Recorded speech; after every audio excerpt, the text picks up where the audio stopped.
시작됐어요. 엄마가 죽으면 나도 죽어. 내 시신을 찾아줘. Hai guys, hari ini mari kita bahas Revenant episode 11.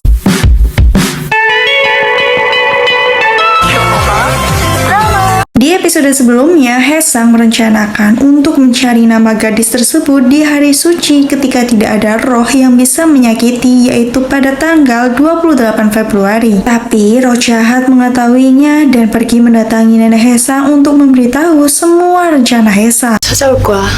내 이름을 물어보려.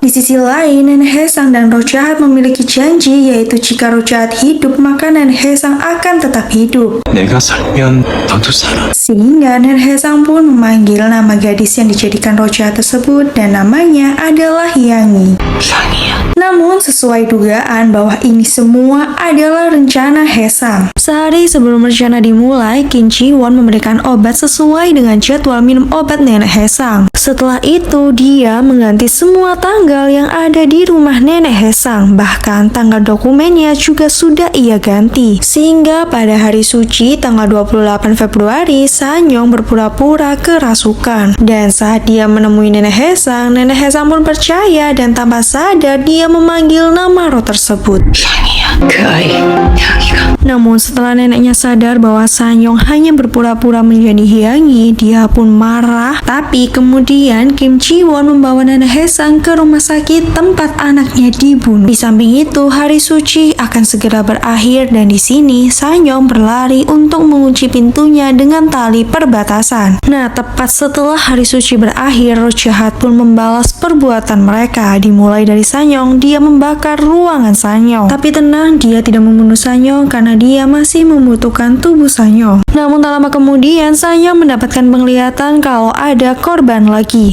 저 시작됐어요. Penglihatan Sanyong mengarah pada Hongse dan tak lama kemudian Hongse yang berada di dalam mobil tiba-tiba saja ada yang mengetuk pintu mobilnya. Hongse pun melihat Sanyong yang mengetuk pintunya, namun Hongse sadar kalau yang mendatanginya bukanlah Sanyong melainkan roh jahat. Sehingga Hongse pun tidak membukakan pintunya. Tapi tidak hanya Hongse saja, Haesang yang berada di dalam kereta pun mendengar ketukan pintu kereta.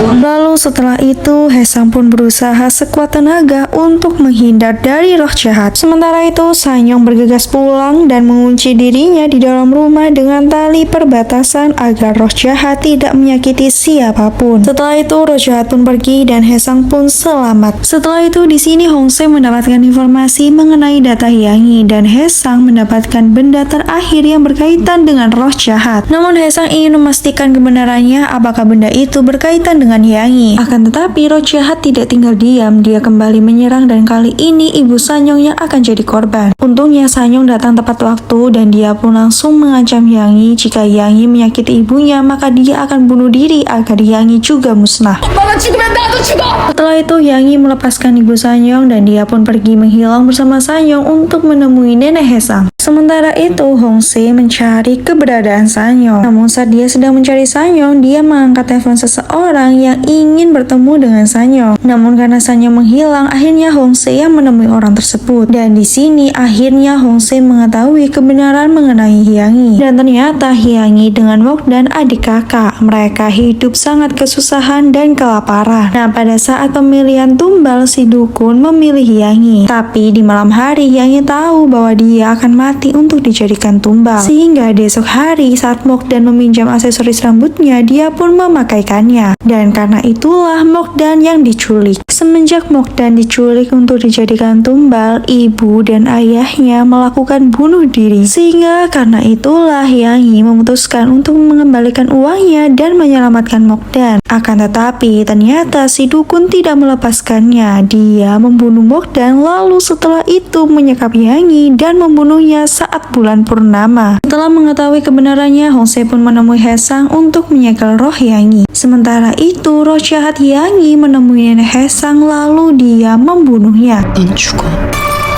Setelah membunuh nenek Haesang, Hyang-hee memeluk Sanyong dan ingin ikut dengan Sanyong. 난 너랑 계속 같이 있고 싶어. Tapi Sanyong menolaknya dan ingin memusnahkannya. Namun Hyang-hee meminta satu bantuan terakhir. 아키가 내게 부탁을 했어요. Hyang-hee meminta mereka untuk mencari jasadnya. Akan tetapi Sanyong meminta Haesang untuk tidak mencarinya karena sejak awal mereka hanya dimanfaatkan. Namun sudah terlambat karena mereka menemukan jasadnya dan ternyata benda terakhir ada di tangan jasad Hyang-hee. 끝났다.